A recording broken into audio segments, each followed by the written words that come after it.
ঢাকা ও Chittagong city corporation নির্বাচন নিয়ে যখন কিছুটা হলেও উৎসবমুখর পরিবেশ তৈরি হয়েছে, ঠিক সে সময়ে বিএনপি চেয়ারপারসন খালেদা জিয়ার গাড়িবহরে পরপর কয়েকটি হামলার ঘটনা ঘটল। আগামী দিনের রাজনীতিতে এই ঘটনাগুলো কী প্রভাব রাখবে? অন্যদিকে বাংলাদেশের সমসাময়িক ইস্যুগুলোতে কী ভাবছেন চট্টগ্রামের মানুষজন? বিবিসি বাংলাদেশ সংলাপ নিয়ে আমরা এবারে এসেছি কর্ণফুলী নদী তীরের শহর চট্টগ্রামে। আর আপনাদের সবাইকে স্বাগত জানাচ্ছি আজকের অনুষ্ঠানে।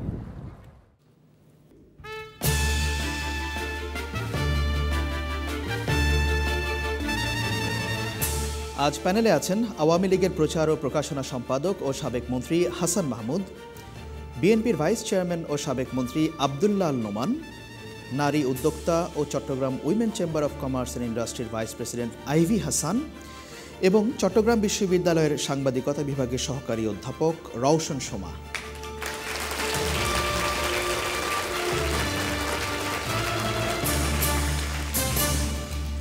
বিবিসি বাংলাদেশ সংলাপের এই অনুষ্ঠানটি আমরা করছি চট্টগ্রামে। আপনাদের সবাইকে আবারও স্বাগত জানাচ্ছি অনুষ্ঠানে। এই অনুষ্ঠানে যে প্রশ্নগুলো আসবে, কোন প্রশ্নগুলো নিয়ে আমরা আলোচনা করব সেটি প্যানেলে যারা আছেন তারা এখনও জানেন না। আপনারা যখন প্রশ্নগুলো উত্থাপন করবেন তখনই তারা জানতে পারবেন। যাই হোক, প্রথম প্রশ্নে যাচ্ছি। প্রথম প্রশ্ন করবেন আঞ্জুম হোসেন। বিএনপি চেয়ারপারসন খালেদা জিয়ার গাড়ির বহরে কয়েক দফা যে হামলা হলো, এর দায়ভার কি সরকার এড়াতে পারে? ধন্যবাদ আপনাকে। শুরুটা করতে চাই রওশন সোমা আপনাকে দিয়ে। সরকার কি এর দায়ভার এড়াতে পারে? ধন্যবাদ। আমি মনে করি, আমি যখন একজন দেশের সাধারণ নাগরিক, আমাকে রক্ষার দায়িত্ব সরকারের। ঠিক তেমনিভাবে যিনি বিরোধী দলে আছেন, যিনি 3 বার প্রধানমন্ত্রী ছিলেন, তাকে আমরা কখনোই ঝুঁকির মুখে ফেলে দিতে পারি না। সুতরাং সবার দায়িত্ব রক্ষার, সবার নিরাপত্তা রক্ষার দায়িত্ব যেমনভাবে সরকারের, তার নিরাপত্তা রক্ষার দায়িত্ব সরকারের। তাই এ দায়িত্ব এড়ানোর সুযোগ কখনোই সরকারের নেই। তবে একই সাথে আমাদের এটাও মাথায় রাখতে হবে যে তিনি নির্বাচনী আচরণবিধি লঙ্ঘন করেছেন কিনা। সো এই জায়গাটাও আমাদের যেমন এনশিওর করতে হবে যে যেন এরকম কিছুতে আমরা না যাই যেটা আচরণবিধি লঙ্ঘন করছে। আচরণবিধিটা তো নির্বাচন কমিশন দেখবে এবং তারা দেখছে যে আচরণবিধি লঙ্ঘন হচ্ছে কিনা। নির্বাচন কমিশন সরকারেরই একটা প্রতিষ্ঠান, নির্বাচন কমিশন স্বাধীন হওয়ার কথা, রাষ্ট্রেরই একটা ইনস্টিটিউশন, সরকারের নয়, রাষ্ট্রের একটা ইনস্টিটিউশন। তাদের সরকারের মন্ত্রীরা যেটা বলছেন যে ওনাকে দেখলেই, আমি তথ্যমন্ত্রীকে উদ্ধৃত করে বলছি, উনি বলেছেন যে ওনাকে দেখলে, অর্থাৎ খালেদা জিয়াকে দেখলেই মানুষের ক্রোধের সৃষ্টি হতে পারে, তাই ওনার ঘরে বসে থাকাই মঙ্গলজনক। এটা তো কখনোই নির্বাচিত সরকারের কথা হতে পারে না। আমরা জানি নির্বাচনে 34 এবং 38 এরকম একটা প্রতিনিধিত্ব নিয়ে, জনভোট নিয়ে 34% কেউ পেয়েছেন, কেউ 38% পেয়েছেন ভোট। তো কাছাকাছি দুটো দলই, কাছাকাছি দুটো দলেরই সমান জনপ্রিয়তা আছে। সুতরাং কেউ ঘরে বসে থাকবে গণতান্ত্রিক ব্যবস্থা, এটা তো হতেই পারে না। আর জনগণের ক্রোধের সৃষ্টি হবে কেন? যদি নির্বাচনী আচরণবিধি লঙ্ঘিত না হয়, জনগণ অনেক সহনশীল। ধন্যবাদ আপনাকে রওশন সোমা। আইভি হাসান। রওশন সোমার সাথে আমিও একমত। আসলে সরকার এই দায়িত্ব এড়াতে পারে না, যেহেতু এটা দেশের মধ্যেই নির্বাচন হচ্ছে এবং আমাদের সরকারই বলেছেন বিরোধী দল এবং সরকারি দল দুপক্ষই সমানভাবেই প্রচার চালাচ্ছেন। সুতরাং সরকারেরই দায়িত্ব তাকে নিরাপত্তা দেওয়ার। আচ্ছা, এখন এই যে আমি ডক্টর হাসান মাহমুদ আপনার পাশে বসে আছেন, উনিও এই বিষয়টা নিয়ে মন্তব্য করছেন যে একটি কথা বলেছিলেন যে খালেদা জিয়াকে দেখলেই সাধারণ মানুষ উত্তেজিত হচ্ছে। আমি ওনাকে উদ্ধৃত করছি। এখন সেরকম কোনো কিছু পয়েন্ট আছে কিনা যে মানুষও ক্ষুব্ধ হতে পারেন ওনাকে দেখলে? যেহেতু আওয়ামী লীগ বলছে যে বিএনপি পেট্রোল বোমা হামলার সঙ্গে জড়িত ছিল, হরতাল অবরোধের সময় আওয়ামী লীগের অভিযোগ, সেই প্রেক্ষাপটে না, এটা আমার মনে হয় না এর সাথে আসবে, জড়িত হবে। যেটা আপনার পেট্রোল বোমা বা এটা আলাদা জিনিস, তো তার সাথে সেটা ওরা রিভেঞ্জ নেবে সাধারণ জনগণ, আমার সেটা মনে হয় না। আমি একমত না। ধন্যবাদ আপনাকে। দেখি দর্শকরা কি ভাবছেন, যারা কথা বলতে চান তাদের কাছে যাচ্ছি। শুরুতেই তৃতীয় সারিতে ডান দিকে। ধন্যবাদ। এই খালেদা জিয়ার গাড়ি বহরে হামলার কথা আসলেই সবাই, প্রায় 90% মানুষ, সাধারণ মানুষের কাছে জিজ্ঞেস করলেই তারা এই জিনিসটাকে আসলে খুব ন্যাক্কারজনকভাবে দেখে। বাট আমাদের সরকারি কোনো বন্ধুর কাছে জিজ্ঞেস করলেই তারা বলে এখানে যারা বিক্ষুব্ধ তারা এই জিনিসটা করছে। তাহলে বিক্ষুব্ধ তো আপনার অনেকভাবে অনেক মানুষ বিক্ষুব্ধ, তো তাদেরকে বিচার না করে কি তাহলে আমরা ইট পাটকেল মারবো এখন থেকে? আমরা কি তাহলে ইট পাটকেলটাকেই বিক্ষুব্ধ জনতার বিচারের প্রতীক হিসাবে দেখবো? যাকেই আমি বিক্ষুব্ধ মনে করবো তার প্রতি আমি ইট পাটকেল মারবো বা কমলা রঙের লাঠি দিয়ে আঘাত করবো গাড়িতে? এটাই কি হওয়া উচিত কিনা? ধন্যবাদ আপনাকে। মাঝখানে দুজন নারী হাত তুলেছেন একসঙ্গে, বাঁ পাশের জন্য। ধন্যবাদ। সরকারের পক্ষ থেকে যখন বলা হচ্ছে যে খালেদা জিয়াকে রাস্তায় দেখলে মেজাজ খারাপ হতে পারে জনগণের, তার মানে কি সরকার এই সন্ত্রাসী কর্মকাণ্ডটাকে জাস্টিফাই করছেন বা কোনোভাবে এই কাজটাকে উৎসাহ দিচ্ছেন না? আচ্ছা, ধন্যবাদ আপনাকে। ডক্টর হাসান মাহমুদ, আপনার কাছে আসি। এই ধরনের কথা বলে কি এগুলোকে উৎসাহ দেওয়া হচ্ছে? প্রথমত এই প্রশ্নের আগে আরেকটি প্রশ্ন হলে ভালো হতো, যে বাংলাদেশে 170 জন মানুষকে যে পেট্রোল বোমা নিক্ষেপ করে হত্যা করা হলো, হাজার হাজার মানুষকে পুড়িয়ে দেওয়া হলো, সরকারি সম্পত্তি ধ্বংস করা হলো, এটার দায় কি খালেদা জিয়া এড়াতে পারেন? এই প্রশ্ন হওয়ার পর যদি এই প্রশ্নটা হতো ভালো হতো। এখন যে দর্শকরা যে কথাটা বলছেন যে যদি হয়েও থাকে সেই প্রসঙ্গে আমি আসছি। আপনাকে যদি কেউ আক্রমণ করতে আসে, আপনি যদি আত্মরক্ষার্থে তাকে আক্রমণও করেন, সেটি বাংলাদেশের আইন, আন্তর্জাতিক বিভিন্ন আইন, বিভিন্ন দেশের আইনে কিন্তু সেটা বৈধ। আমি সেই জায়গায় আসছি। এখন বেগম খালেদা জিয়া গত 3 মাসের বেশি সময় ধরে আক্রমণ করে মানুষকে, নিরীহ মানুষ যারা রাজনীতি করে না, যারা আওয়ামী লীগ করে না, এই কাজগুলো করার পর বেগম খালেদা জিয়া মানুষের কাছে আতঙ্কের নাম। বেগম খালেদা জিয়া যখন রাস্তায় বের হয়, তখন বেগম খালেদা জিয়া পেট্রোল বোমা নেত্রী, তখন বেগম খালেদা জিয়া জঙ্গি নেত্রী, তিনি IS জঙ্গিদের মতো ভয়ঙ্কর। সুতরাং তিনি যখন কাউরান বাজারে গিয়ে মানুষ যখন বিক্ষোভ করছিল, তখন তার নিরাপত্তা বাহিনী যখন গুলি ছুড়ল, তখন মানুষ তাকে আক্রমণ করেছে। এটি হয়েছে ঘটনা। আপনি এরপরের ঘটনায় আসি। আমি আপনার কাছে আসছি। আমি আপনাকে প্রশ্ন করি, আমাকে প্রশ্ন করার সুযোগ দিতে হবে। আপনারা বলছেন যে মানুষজন উত্তেজিত হচ্ছে আপনাদের ভাষায়, কিন্তু খবরের কাগজে যেগুলো এসেছে আপনি দেখেছেন যে খালেদার গাড়ি বহরে হামলাকারীরা সবাই ছাত্রলীগের। দেখুন, বাংলাদেশে রাজনীতি করে 25-30 ভাগ লোক রাজনীতি করে। এখন কয়েকশো মানুষ যখন আক্রমণ করে বা বিক্ষোভ প্রদর্শন করে, সেখানে 2-1 রাজনীতির মানুষ থাকতেই পারে, কিন্তু কোন প্রেক্ষাপটে হয়েছে? যখন বাংলা মোটরে তার গাড়িবহর যখন 2 জনকে চাপা দিয়ে চলে যাচ্ছিল, তখন সেখানে বিশৃঙ্খল। খালেদা জিয়াকে নিরাপত্তা দেওয়ার, প্রোটেক্ট করার দায়িত্ব কি সরকারের আছে? অবশ্যই সরকার করছে। তিনি কোনো প্রোটেকশন পান না। তিনি এখন মন্ত্রী নন, তিনি এখন সংসদ সদস্য নন, তিনি এখন বিরোধী দলীয় নেত্রী নন। তার বাড়িতে নিরাপত্তা দেওয়া হচ্ছে, তার গাড়িতে নিরাপত্তা দেওয়া হচ্ছে, এটি সরকার দিচ্ছে। কিন্তু খালেদা জিয়াকেও মনে রাখতে হবে যে আমি এতদিন ধরে যে অপকর্মগুলো করেছি, মানুষ পুড়িয়ে হত্যা করেছি, আমি মানুষের জনরোষের শিকার হতে পারি। ধন্যবাদ হাসান। আসবো আপনার কাছে, আবারও আসবো আপনার কাছে। দর্শকদের মতামত নেব আবারও। পেছনের দিকে বাঁ পাশে আরেকজন। আমি ডক্টর হাসান মাহমুদের বক্তব্যের প্রেক্ষিতে ওনাকে জিজ্ঞেস করতে চাই, আজকে খালেদা জিয়ার বিরুদ্ধে উনি যে সমস্ত অভিযোগগুলো তুলছেন, আমরা অবশ্যই মানুষ পোড়া কিংবা হত্যা, এগুলো আমরা অবশ্যই নিন্দনীয় ব্যাপার, কিন্তু এই ধরনের কলঙ্কের হাত তো আপনার শেখ হাসিনারও আছে। আজকে যে একজন মানুষকে যে আপনারা অপহরণ করে নিয়ে গেলেন, সালাউদ্দিন সাহেবকে, আজ পর্যন্ত সরকার তো তার কোনো জবাব দিতে পারছে না যে লোকটা কোথায় গেল। এর আগে ইলিয়াস আলীকে আপনার গুম করা হলো, এগুলো কোনো খবর নাই। এভাবে প্রতিদিন তো আমাদের দেশে এরকম 2-1 লোক গুম হচ্ছে, খুন হচ্ছে, হত্যা হচ্ছে। এগুলোর জন্য কি আজকে একইভাবে শেখ হাসিনাকেও দায়ী করা যায় না? আজকে সরকারের দায়ী করা যায় না? অনেক ধন্যবাদ আপনাকে। হাসান মাহমুদ, খুব সংক্ষেপে যদি কি উত্তর দেবেন? প্রথমত আপনি নিশ্চয়ই ভুলে গেছেন যে 21শে আগস্ট গ্রেনেড হামলা চালানো হয়েছিল, 24 জনকে হত্যা করা হয়েছিল। আপনি নিশ্চয়ই ভুলে গেছেন সেই 21শে আগস্টের গ্রেনেড হামলায় আমাদের প্রয়াত রাষ্ট্রপতি জিল্লুর রহমান সাহেবের স্ত্রী আইবি রহমান নিহত হয়েছিলেন। সেই 21শে আগস্টের গ্রেনেড হামলার স্প্রিন্টার আমার শরীরে এখনও 40টা আছে। আমি দীর্ঘ 1 বছর নামাজ পড়তে পারি নাই উপর হয়ে। এবং আপনি যে সালাউদ্দিন সাহেবের কথা বললেন, আপনার আরও একটু স্মরণ করিয়ে দিতে চাই, শেখ হাসিনার উপর 76 কেজি বোমা পেতে হত্যা করার অপচেষ্টা হয়েছিল যখন বিএনপি রাষ্ট্র ক্ষমতায়, এবং 21শে আগস্টের গ্রেনেড হামলার কোনো বিচার তারা করেনি। এবং আজকে যে সালাউদ্দিন সাহেবকে কে অপহরণ করেছে, সেটা নিয়ে তো অনুসন্ধান হচ্ছে, সেটা নিয়ে আদালত থেকেও একটি নির্দেশনা দেওয়া হয়েছে, সেজন্য সরকার কাজ করছে। ধন্যবাদ আপনাকে হাসান মাহমুদ। আব্দুল্লাহ আল নোমান। ধন্যবাদ। এই খালেদা জিয়ার উপরে যে আক্রমণ, বর্বরোচিত আক্রমণ, ফেসিবাদী আক্রমণ, এই আক্রমণ যারা টেলিভিশনে দেখেছে আক্রমণ, তারা ভীত সন্ত্রস্ত হয়েছে তাদের বাড়িতে তারা নিরাপদ কিনা। আর এখানে গতানুগতিকভাবে হাসান মাহমুদ সাহেব তার সেই পুরাতন কথা বলেই যাচ্ছেন। আসলে বিষয়টা হচ্ছে রাজনৈতিক।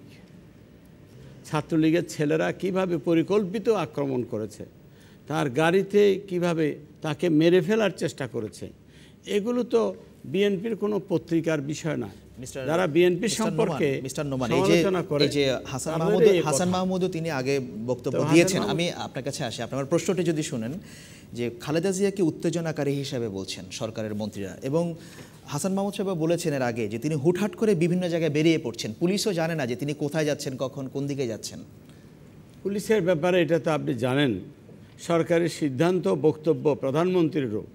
এমনকি তাকে যেদিন আক্রমণ করা হয়েছে সেদিন তার বাড়িতে যে পুলিশ ছিল সে পুলিশ উইথড্র করা হয়েছে। আসলেই এই সরকারের যে কার্যক্রম, প্রধানমন্ত্রীর উনি যখন অ্যাটাকড হলেন, তারপর তো বিভিন্ন মানুষ বিভিন্ন ভাষায় কথা বলেছেন। কি মনে হচ্ছে যে খালেদা জিয়ার নিরাপত্তা কি, প্রধানমন্ত্রী যে বক্তব্য দিয়েছেন, খালেদা জিয়ার নিরাপত্তা নিয়ে কি কোনো হুমকি আছে বলেছেন? প্রধানমন্ত্রী যে বক্তব্য দিয়েছেন সে বক্তব্য আসলে হাসান মাহমুদ সাহেবও দিয়েছেন, একই বক্তব্য। খালেদা জিয়ার নিরাপত্তা নিয়ে কি কোনো মৌলিক পার্থক্য নাই, কোনো হুমকি আছে? খালেদা জিয়ার নিরাপত্তা কোনো হুমকি আছে? অবশ্যই। আপনি টেলিভিশনে যারাই দেখেছে, আমি আমার জীবনের 50 বছরের রাজনীতির অভিজ্ঞতায় অনেক মারামারি পিটাপিটি হয়েছে। একটা গুলি আমি এখানে খেয়েছি, 3টা বোম আমার পায়ের মধ্যে আছে সেখানে চট্টগ্রামে। আমার তখনকার যে ছাত্রলীগের বন্ধুরা মেরেছিল, এরপরও বেঁচে আছি। তো সারা বাংলাদেশের মানুষ এখন একটা আতঙ্কের মধ্যে যে খালেদা জিয়ার কি হয়।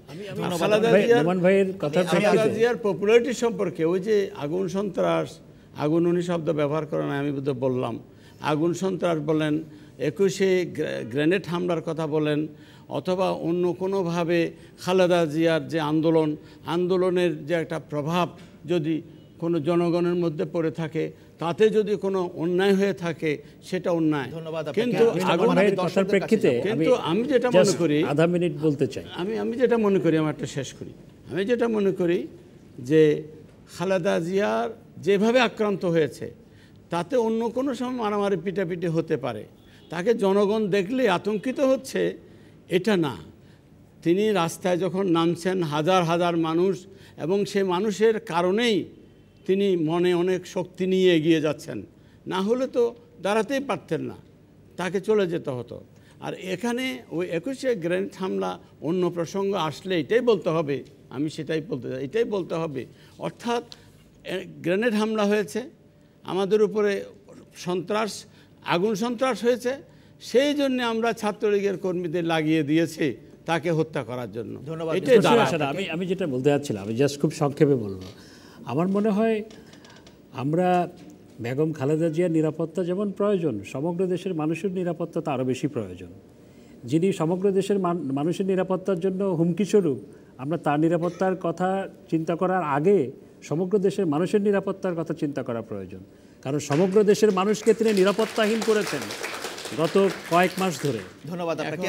আমি দর্শকদের কাছে যেতে হবে, যে নিরাপত্তা সেটা তো দেওয়া হচ্ছে না।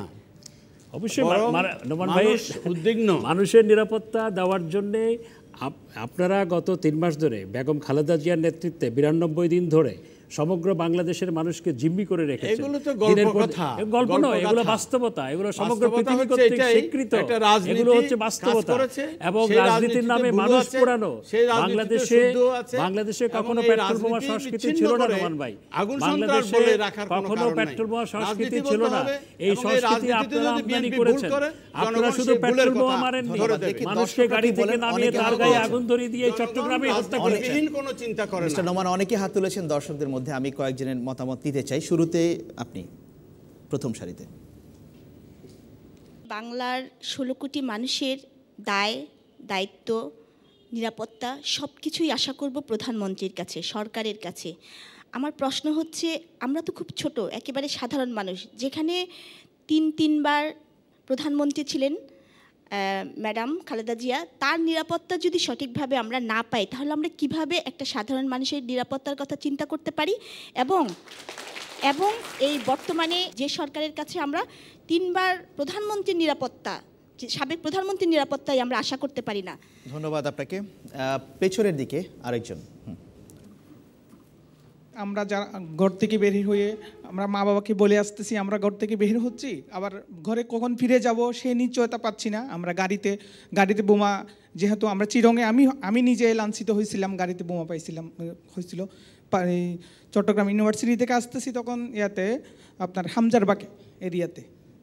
তো আমরা কোন নিরাপত্তার মধ্যে ভুগতেছি, বিরোধী দলীয় নেত্রী যিনি 3 বার প্রধানমন্ত্রী ছিলেন তার কাছ থেকে সেই জিনিসটা জানতে চাচ্ছি। আচ্ছা, ধন্যবাদ, অনেক ধন্যবাদ আপনাকে।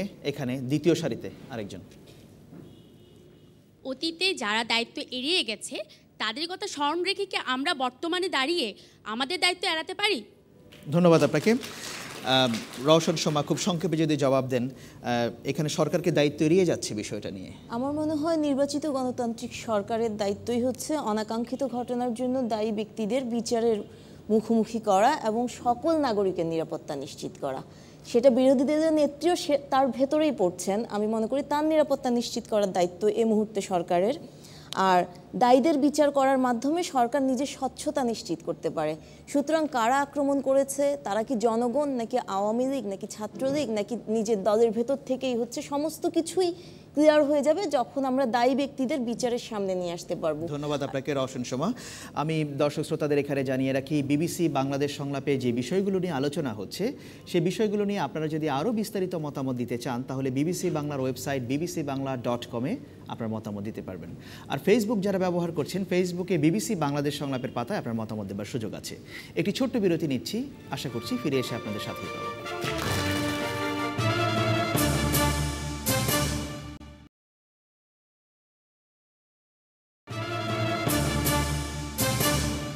সবাইকে আবারও স্বাগত জানাচ্ছি বাংলাদেশ সংলাপে। বিরতির পর আমরা ফিরে এলাম। পরের প্রশ্নে যাচ্ছি এবারে। পরের প্রশ্ন করবেন নীলা আক্তার। সিটি কর্পোরেশন নির্বাচনে সেনাবাহিনী মোতায়েনের সিদ্ধান্ত নিয়ে একদিন পরে তাতে পরিবর্তন আনায় অভিযোগ উঠেছে যে নির্বাচন কমিশনার সরকারের দিকে তাকিয়ে সিদ্ধান্ত নেয়। এই অভিযোগের কোনো ভিত্তি আছে বলে কি আপনারা মনে করছেন? ধন্যবাদ আপনাকে। সিটি কর্পোরেশন নির্বাচনে সেনাবাহিনী থাকবে, প্রথমে এমন সিদ্ধান্তের কথা খবরের কাগজে এসেছিল, তারপরেই আবার নির্বাচন কমিশন সেটিকে ব্যাখ্যা দিয়ে বলেছে যে না, সেনাবাহিনী ক্যান্টনমেন্টেই থাকবে, চাহিদা অনুযায়ী তারা বেরিয়ে আসবে। সেই প্রেক্ষাপটে এই প্রশ্ন। আব্দুল্লাহ নোমান, এই অভিযোগের কি কোনো ভিত্তি আছে আপনারা মনে করেন? যদিও আপনাদের দলের একজন নেতা মওদুদ আহমেদ বলেছেন, আমি যেটা দেখতে পাচ্ছি যে নির্বাচন কমিশন সরকারের দিকে তাকিয়ে তারা সিদ্ধান্ত নিচ্ছে। এটা তো বলার অপেক্ষা রাখে না। পরিস্থিতি যেরকম, এটা অস্বাভাবিক পরিস্থিতি বিরাজ করছে। আমাদের দেশনেত্রী আক্রান্ত, এই চট্টগ্রামে আমাদের মেয়র আক্রান্ত, আমরা অনেকেই আমাদের আক্রান্ত হয়েছে।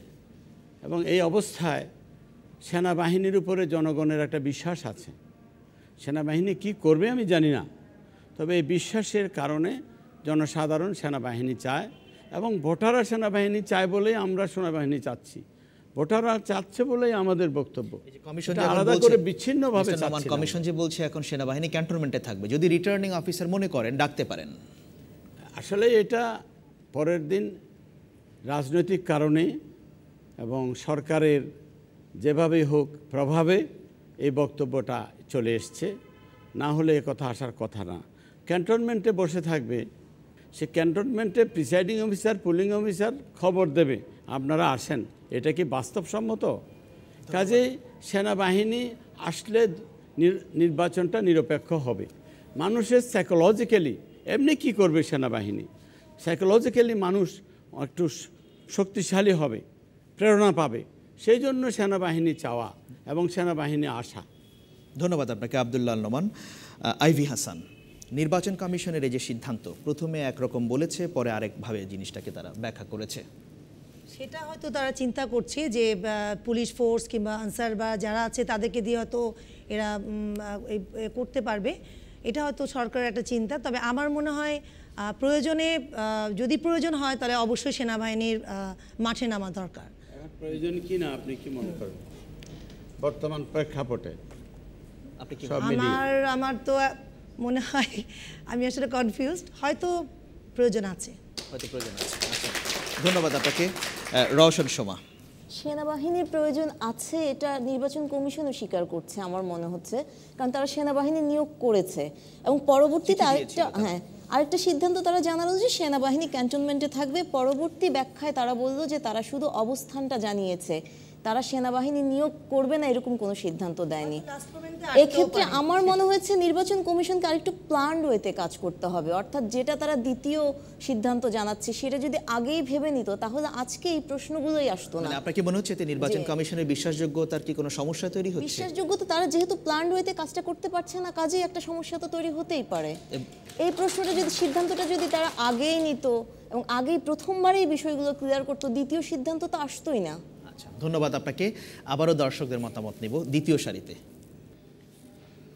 আমি অত্যন্ত বিনীতভাবে আমার শ্রদ্ধেয় দুজন রাজনীতিবিদের কাছে অনুরোধ করব, কেন আপনারা একে অপরকে বিশ্বাস করেন না? মাঝখানে কেন আরেকজনকে লাগে, সেনাবাহিনী কিংবা বিদেশি রাষ্ট্রদূত? আমরা দেশের এই সাধারণ মানুষরা কোথায় যাব? কোথায় যাব নোমান ভাই, কোথায় যাব আমাদের মাননীয় সাবেক মন্ত্রী? আসলে আমরা তো অত্যন্ত অসহায়। আমি একজন দৃষ্টি প্রতিবন্ধী মানুষ, আমার কাছে মনে হচ্ছে সারা বাংলাদেশের মানুষই এখন প্রতিবন্ধী হয়ে গেছে। আমাদের আসলে কোথায় যাওয়ার জায়গা নেই। ধন্যবাদ আপনাকে। আরও অনেকে হাত তুলেছিলেন এখানে তৃতীয় সারিতে। ধন্যবাদ। আমার প্রশ্ন হচ্ছে সেনাবাহিনী আসলে কি ভোটারের নিরাপদ থাকবে? আমরা 5 জানুয়ারি নির্বাচন দেখেছি যে সেনাবাহিনী থাকা সত্ত্বেও কীভাবে তাণ্ডব চালানো হয়েছে কেন্দ্রে কেন্দ্রে। আচ্ছা, আপনি ভোটার হিসাবে কি মনে করেন? আপনি নিশ্চয়ই একজন ভোটার।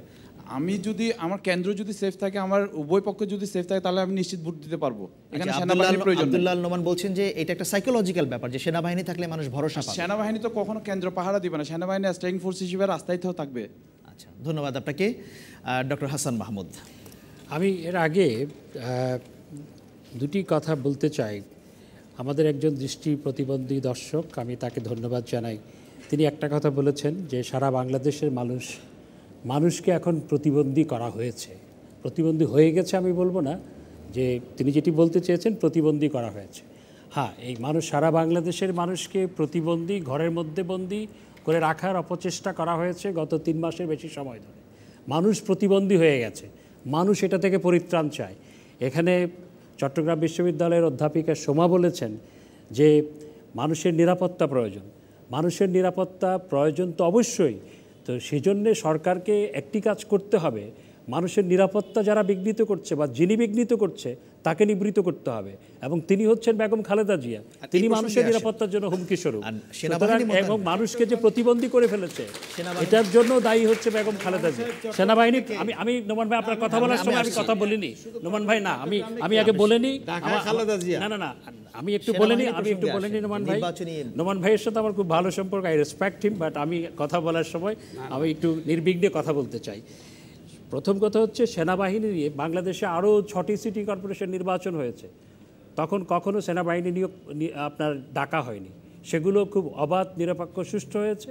5টিতেই বিএনপি সমর্থিত প্রার্থীরা জয়লাভ করেছে, 1টিতে আওয়ামী লীগ সমর্থিত প্রার্থী জয়লাভ করেছে, তখন সেনাবাহিনী প্রয়োজন হয়নি। এবারও সেনাবাহিনী আপনার নিয়োগ করার, যখন সেনাবাহিনীকে ডাকার সিদ্ধান্ত হয়, আমি নিজে আওয়ামী লীগের প্রচার সম্পাদক হিসাবে আওয়ামী লীগের পক্ষ থেকে আমি সেটাকে স্বাগত জানিয়েছি। আওয়ামী লীগ অফিসে প্রেস কনফারেন্স করে on behalf of Awami League. কিন্তু আপনাদের অনেক নেতাই এরপরের সিদ্ধান্ত সেটি নির্বাচন কমিশনের সিদ্ধান্ত। নির্বাচন কমিশন হয়তো মনে করেছে যে গত 6টি সিটি কর্পোরেশন নির্বাচন সুষ্ঠু, অবাধ, নিরপেক্ষ হয়েছে এবং সেখানে সেনাবাহিনী প্রয়োজন হয়নি। এবার তারা এরপরও স্ট্রাইকিং ফোর্স হিসেবে সেনাবাহিনীকে রেখেছে। এটি নির্বাচন কমিশনের একান্ত সিদ্ধান্ত। নির্বাচন কমিশন সাবেক একজন নির্বাচন কমিশনার তিনি বলছেন, আমি ওনাকে উদ্ধৃত করছি, উনি বলছেন যে এবার যে সিদ্ধান্তটা নেওয়া হয়েছে যে সেনাবাহিনী ক্যান্টনমেন্টে থাকবে, তিনি বলছেন যে এটি নেওয়া আর না নেওয়ার মধ্যে কোনো পার্থক্য নেই। সেটা নির্বাচন কমিশনের, আমি বলবো যে নির্বাচন কমিশন সিদ্ধান্ত নিচ্ছে, এখানে সরকারের কোনো কিছু নেই। সরকারি দল হিসাবে সেনাবাহিনীকে যখন ডাকার সিদ্ধান্ত হলো, সরকারি দলের পক্ষ থেকে আমি নিজে সেটাকে আমরা ধন্যবাদ জানিয়েছি। আমি নিজে এই সিদ্ধান্তকে কিভাবে, এখন এই সিদ্ধান্ত নিশ্চয়ই নির্বাচন কমিশন মনে করেছে আগে 6টি নির্বাচন সুষ্ঠু, অবাধ, নিরপেক্ষ হয়েছে, সেনাবাহিনীর টহল না দেওয়া সত্ত্বেও এখন প্রয়োজন হলে তারা যে কোনো মুহূর্তে সেনাবাহিনীকে ডাকতে পারবে, সেই সিদ্ধান্ত তো তারা নিয়ে রেখেছে। 2 নম্বর হচ্ছে বিএনপির উদ্দেশ্যটাই হচ্ছে সেনাবাহিনীকে বিতর্কিত করা। সেনাবাহিনী যখন নির্বাচন কমিশন ডাকার সিদ্ধান্ত গ্রহণ করলো, তখন মওদুদ আহমেদ সাহেব নির্বাচন কমিশনে গিয়ে তিনি বৈঠক করে বললেন সেনাবাহিনীকে বিচারিক ক্ষমতাও দিতে হবে, ম্যাজিস্ট্রেসি ক্ষমতাও দিতে হবে। অর্থাৎ সেনাবাহিনীকে জনগণের মুখোমুখি দাঁড় করিয়ে সেনাবাহিনীকে বিতর্কিত করার একটা উদ্দেশ্য, একই সাথে নির্বাচন কমিশনকে বিতর্কিত করার উদ্দেশ্য। আমি বলি নোমান ভাই অনেক অভিযোগ করেছেন নির্বাচন কমিশন সম্পর্কে। চট্টগ্রামের নির্বাচন কমিশনের নির্বাচন নিয়ে কথা বলছি না, আমরা সার্বিকভাবেই বলছি। আব্দুল্লাহ নোমানের কাছে আমি একটা ডকুমেন্ট সেই বিষয়ে যাচ্ছেন, অত বিস্তারিত সময় আমাদের হাতে নেই। আব্দুল্লাহ নোমান যে হাসান মাহমুদ বললেন যে সেনাবাহিনীকে বিতর্কিত করার জন্যই বিএনপি তাদেরকে সামনে নিয়ে আসতে চায়। আমাদের দেশে যত নির্বাচন হয়েছে প্রায় প্রতিটি নির্বাচনেই সেনাবাহিনী দেওয়া হয়েছে, কিন্তু গত সিটি নির্বাচনগুলোতে তো ছিল না। আপনারা জয়লাভ করেছেন, আপনাদের দলের সমর্থিত প্রার্থীরা। জয় পরাজয়ের ব্যাপার না, পরিস্থিতিটা কি? জয় এখন সেনাবাহিনী দিলে অন্য দলও হতে পারে, আমরাও হতে পারি, কিন্তু বাস্তবতা কি? বাস্তবতা হচ্ছে আজকে বেগম খালেদা জিয়ার গাড়িতে গুলি হচ্ছে। বাস্তবতা হচ্ছে আমরা সেই কথা আপনি বলেছেন, এই চট্টগ্রামে এমন এমন জায়গা আছে, যেমন মেডিকেল কলেজে আপনার কোনো ডাক্তার বা কেউ সেখানে এজেন্ট হতে চাচ্ছে না। একটা ভীতি সঞ্চার করা হয়েছে, মানুষ ভীত সন্ত্রস্ত এই অবস্থায়। সেজন্য আমি বলেছি যে সেনাবাহিনী কি কামান বন্দুক মারবে এটা জানি না, তার স্ট্রাইকিং ফোর্স হিসাবে জনগণের মনোবল বাড়াবে। ধন্যবাদ। এবং এই জনগণের মনোবল বাড়াবার জন্যই সেনাবাহিনী। আর বিতর্কিত করা, ওখানে খালেদা জিয়ার কথা বলা আমার ভাই হাসান মাহমুদ সাহেব, আমি বললাম যে তার যে বক্তব্য সেই আগে সবাই ধন্যবাদ মিস্টার নোমান, আমরা সেই প্রসঙ্গে যাচ্ছি না, আমি পরের এভাবে বলা ছাড়া তো অন্য কোনো পদ নাই তার বলার। নোমান ভাই আপনারাও একইভাবে বলেন যে, নোমান ভাই আপনারা যেভাবে বলেন যে নির্বাচন কমিশনের ভূমিকা প্রশ্নবিদ্ধ, এগুলো তো গদবাঁধা কথা। অবশ্যই এখন গত যে নির্বাচনগুলোতে আপনারা জয়লাভ করেছিলেন সেগুলো ফলাফল হওয়ার আগে সেগুলো নিয়ে প্রশ্ন তুলেছিলেন এবং এরপরে যখন জয়লাভ করলেন তখন বললেন যে নির্বাচনটা আবার সুষ্ঠু নিরপেক্ষ হয়েছে। ধন্যবাদ আপনাদের দুজনকে। আমি দর্শক শ্রোতাদের এখানে জানিয়ে রাখি, বিবিসি বাংলাদেশ সংলাপের আগামী অনুষ্ঠানগুলোতে আপনি যদি অংশ নিতে চান তাহলে আপনি টেলিফোন অথবা SMS করতে পারেন 01-752-777-222 এই নম্বরটিতে। এছাড়া আপনি ইমেলও করতে পারেন, ইমেল করুন সংলাপ@bbc.co.uk এই ঠিকানায়। আরেকটি তথ্য আপনাদের জানিয়ে রাখছি, বিবিসি বাংলাদেশ সংলাপের প্রতিটি পর্ব এখন ইউটিউবে আপলোড করা হয়। প্রতি সোমবার মধ্যরাতের আগেই সর্বশেষ পর্বটি ইউটিউবে আপলোড করা হচ্ছে। আরেকটি বিরতি নেব, ফিরছি কিছুক্ষণের মধ্যে।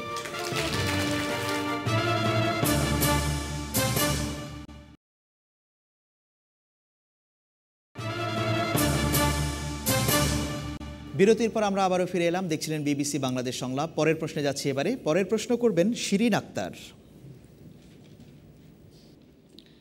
চট্টগ্রামে একটি গভীর সমুদ্র বন্দর নির্মাণ করা হলে বর্তমান বন্দরটি কি তার গুরুত্ব হারিয়ে ফেলতে পারে?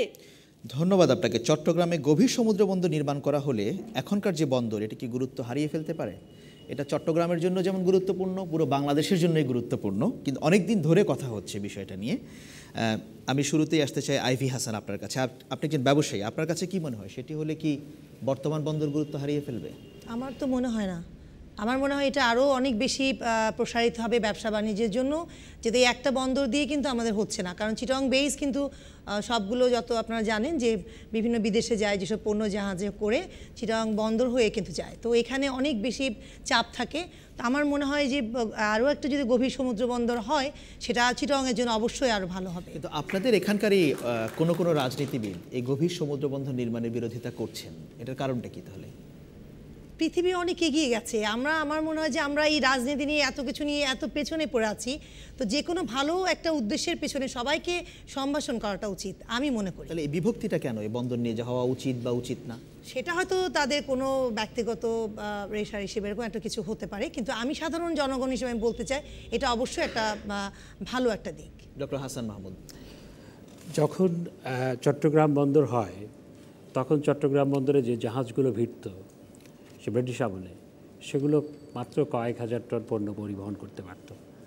এখন 1,00,000 টন, তার চেয়েও বেশি 2,00,000 টন, 500 মিটার লম্বা অর্থাৎ অর্ধ কিলোমিটার লম্বা জাহাজ তৈরি হয়েছে, বা 500 কিলোমিটারের বেশি বড় জাহাজও, যেগুলো পৃথিবীর বন্দরগুলোতে ভিড়তে পারে না, যে বন্দরগুলো প্রতিষ্ঠিত হয়েছে বহু বছর আগে। ঠিক একই অবস্থা চট্টগ্রাম বন্দরের ক্ষেত্রেও। যখন গভীর সমুদ্র বন্দর হবে তখন বন্দর এই বড় জাহাজগুলো সেগুলো সমুদ্রের মধ্যে ভেসে না থেকে সেই গভীর সমুদ্র বন্দরে নোঙর করবে, সেখান থেকে আবার মানে বিষয়টা যে এই যে একটা কক্সবাজারের সোনা দিয়ে একটা গভীর সমুদ্র বন্দর নির্মাণের জন্য সম্ভাব্যতা যাচাই করার পরেও 10টি বছর কেটে গেছে, কোনো অগ্রগতি সেরকম হয়নি এবং একটা রাজনৈতিক বিরোধিতাও আছে এখানে। আপনার কি মনে হয় যে এই বিরোধিতাটা কেন? চট্টগ্রাম থেকে আসলে গভীর সমুদ্র বন্দর নির্মাণের ক্ষেত্রে কোনো বিরোধিতা নাই। প্রকৃতপক্ষে আপনাদের দলের একজন সিনিয়র নেতা তিনি প্রকাশ্যে বিরোধিতা করেছেন, পত্রিকায় তাকে উদ্ধৃত করে ব্যক্তিগত মত হতে পারে, এটি তার ব্যক্তিগত মত।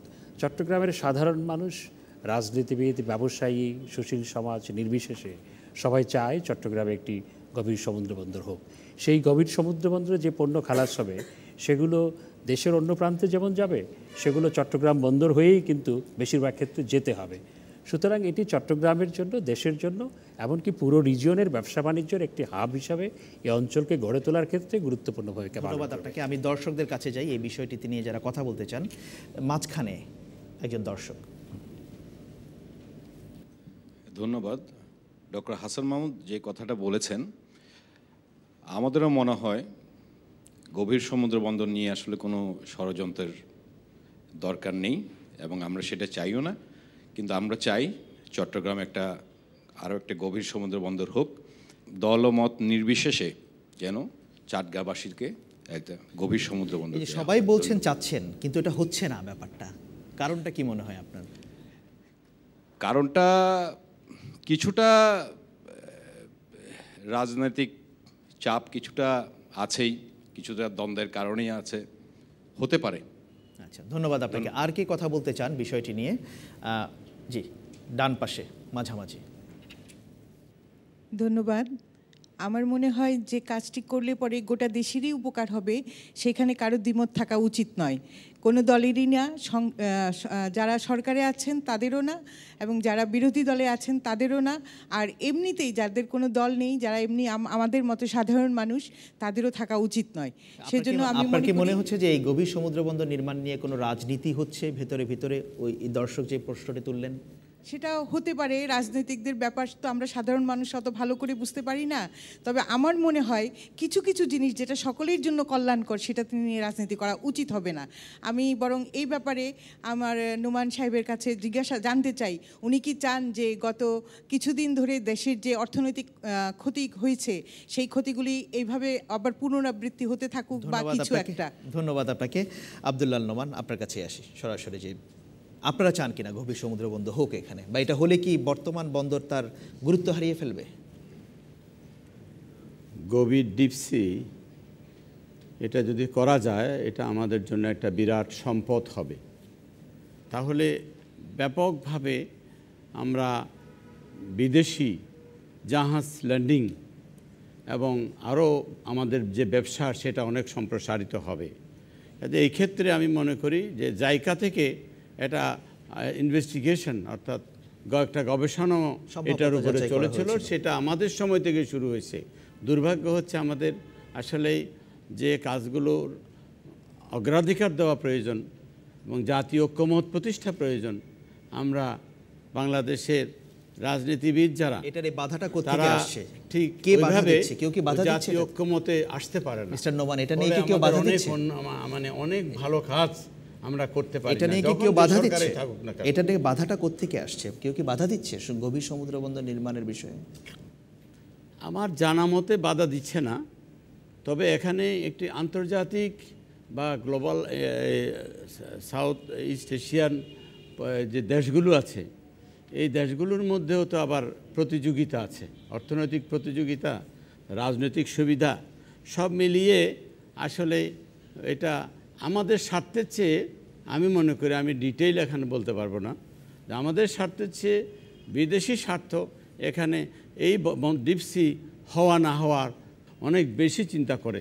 কিন্তু আমরা মনে করি যে ডিপসি হওয়ার প্রয়োজন। আমি একমত যে আসলে গভীর সমুদ্র বন্দরটা হওয়া উচিত, এবং কিছু জাতীয় স্বার্থে আমাদের অনেক বিষয়ে সবাই ঐক্যমতে থাকা প্রয়োজন দেশকে এগিয়ে নিয়ে যাওয়ার জন্য।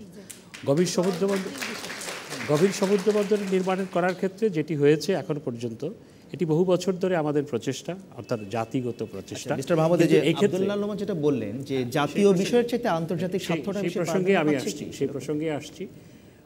চট্টগ্রামে অর্থাৎ সোনাদিয়ায় গভীর সমুদ্র বন্দর স্থাপনের যে প্রকল্পটা, প্রধানমন্ত্রীর যে অগ্রাধিকার প্রকল্পগুলো আছে, যে ফাস্ট ট্র্যাক প্রকল্প তন্মধ্যে অন্তর্ভুক্ত, অর্থাৎ বর্তমান সরকার এটিকে অত্যন্ত গুরুত্ব দিয়ে এবং এটার জন্য রাজনীতি আছে এই বিষয়টা নিয়ে আমি মনে করি না এখানে কোনো রাজনীতি আছে। তবে এটি একটি বড় প্রকল্প, এটি একটা মেগা প্রকল্প। এটি যমুনা সেতু কিংবা পদ্মা সেতুর চেয়ে অনেক বড় প্রকল্প। ৫৫,০০০ কোটি টাকা লাগবে এটাকে। ধন্যবাদ। দেখি কাজের জন্য ধন্যবাদ আপনাকে। আরেকজন বাকি আছে, ওনার মতামতটি দিতে হবে। সমস্যার কথা আমি বলছি না আমাদের, এটা আমি বলেছি আপনাকে যে বিদেশিরা আমাদের আশেপাশের দেশগুলোর ইন্টারেস্ট আছে এখানে ডিপসি করা এবং না করা। ধন্যবাদ আপনাকে। রওশন সোমা। ধন্যবাদ।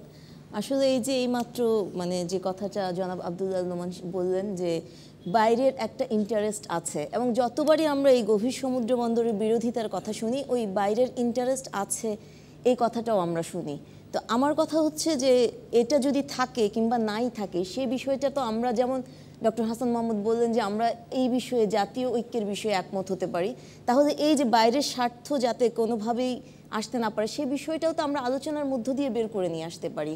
সরকার এবং বিরোধী দল এবং অন্যান্য যারা এই বিষয়টা নিয়ে ভাবেন বা কাজ করেন তারা সবাই বসে কিভাবে জাতীয় স্বার্থকে এগিয়ে নেওয়া যায় সেই জায়গাটা থেকে যদি চিন্তা করেন তাহলে আমার মনে হয় একটা সমাধান বের হয়ে আসতে পারে, কিভাবে সকল বিরোধিতাকে যুক্তি দিয়ে সরিয়ে দিয়ে আমরা এই কাজটা এগিয়ে যেতে পারি।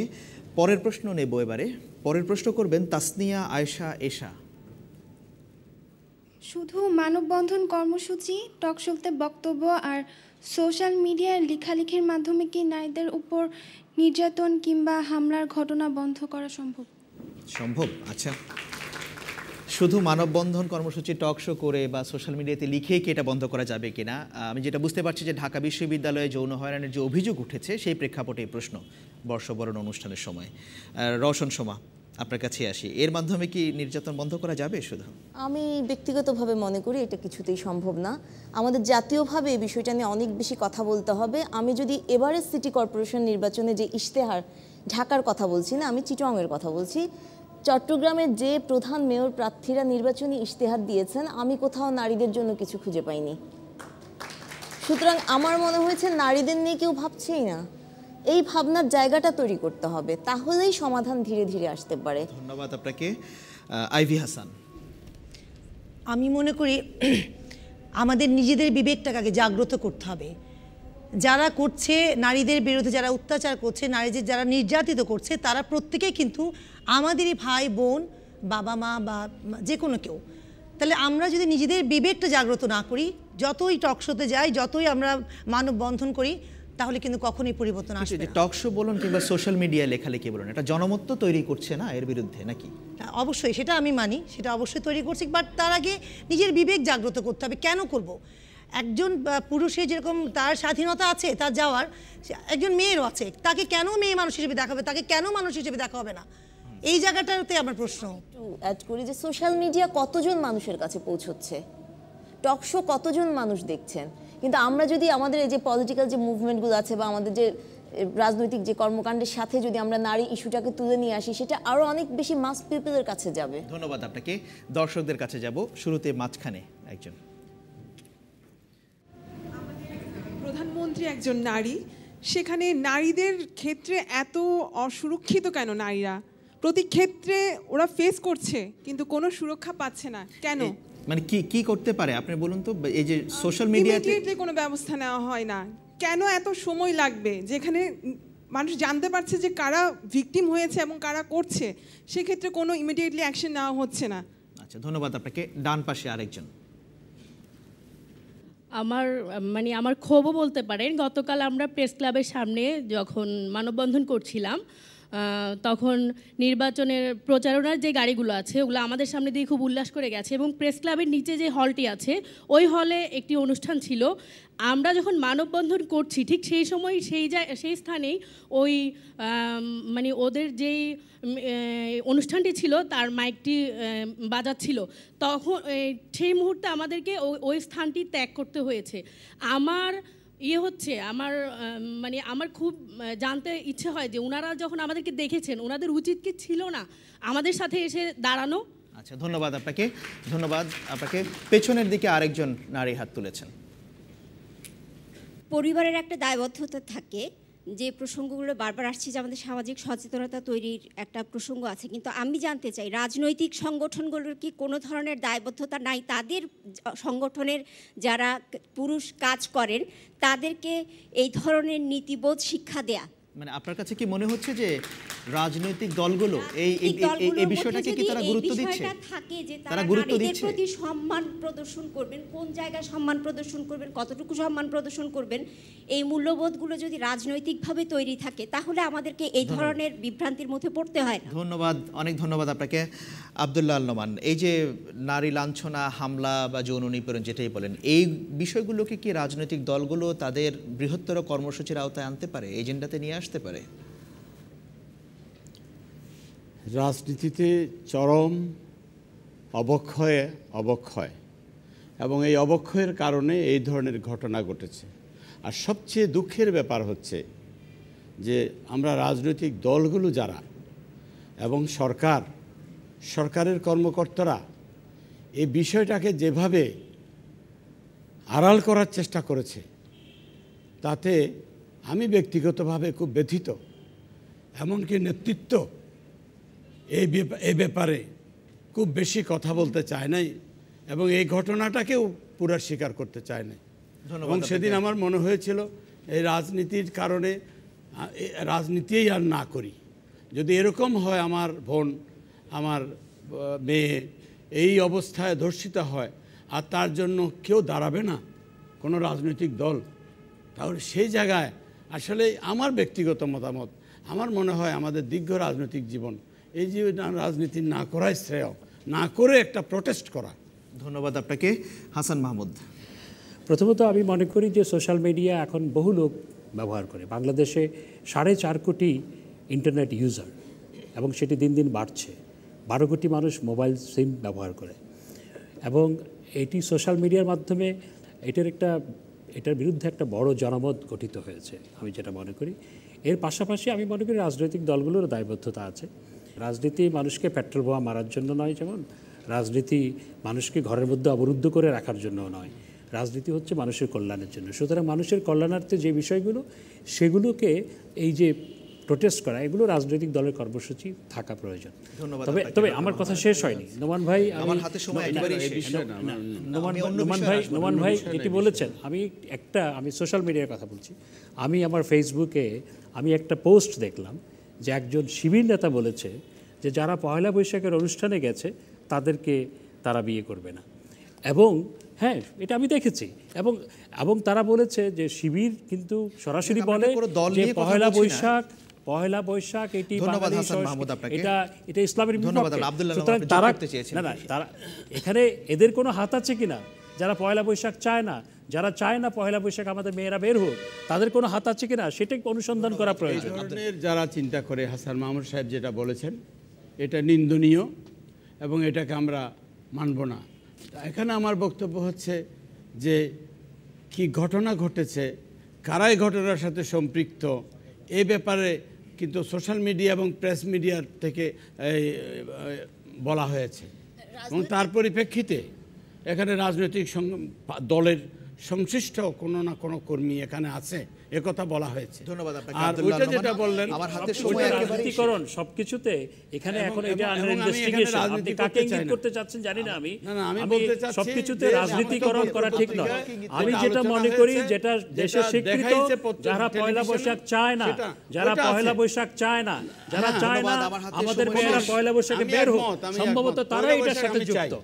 তারা আপনাদের সহযোগী, আপনাদের জোটের মধ্যে আছে। পয়লা বৈশাখ সুন্দরভাবে যারা পয়লা বৈশাখ চায় না, যারা পয়লা বৈশাখকে বলে এটা বেহায়াপনা, তারা আপনাদের জোটের সদস্য। তাদেরকে আপনাদের শাড়ির আঁচলে আপনারা আশ্রয় দিয়েছেন। আপনাদের শাড়ির আঁচলে কথা বলে রওশন সোমা, সব সমস্যার সমাধান হবে। রওশন সোমা, 20 সেকেন্ডে আপনার কথা শেষ করুন। সোশ্যাল মিডিয়া সাপোর্টিং ফ্যাক্টর হিসেবে আছে বা থাকতে পারে, কিন্তু মূল দায়িত্বটা আমাদের সামাজিক এবং রাজনৈতিক কর্মসূচির মধ্য দিয়ে মোকাবেলা করতে হবে। ধন্যবাদ আপনাকে, অনেক ধন্যবাদ। আমি প্যানেলে যারা আছেন আপনাদের সবাইকে ধন্যবাদ জানাচ্ছি। যারা দর্শক আপনারা মন্তব্য করেছেন, প্রশ্ন করেছেন, আপনাদের সবাইকে ধন্যবাদ। আর এই অনুষ্ঠানে সার্বিক সহযোগিতা করার জন্য চ্যানেল আইকেও অশেষ ধন্যবাদ জানাচ্ছি। বিবিসি বাংলাদেশ সংলাপের আগামী অনুষ্ঠানটি হবে ঢাকায়। সেই অনুষ্ঠান দেখার আমন্ত্রণ জানিয়ে আজ এখানে বিদায় নিচ্ছি।